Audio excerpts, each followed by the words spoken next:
Another round of flash flooding pounding the metro overnight. Edmond hit the hardest. Water rescues well into the morning. 30 minutes ago, it's completely... The person in this car saved by a good Samaritan. Water and fire combining, too.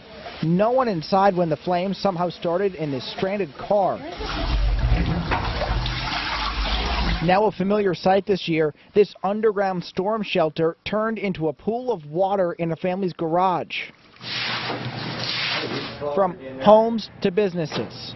We've got pretty heavy flooding coming in our front doors, coming in like through the, I guess, the baseboards coming in, but conference rooms and main entrance, and it's a little bit of a mess. Edmond trying to clean up and dry out.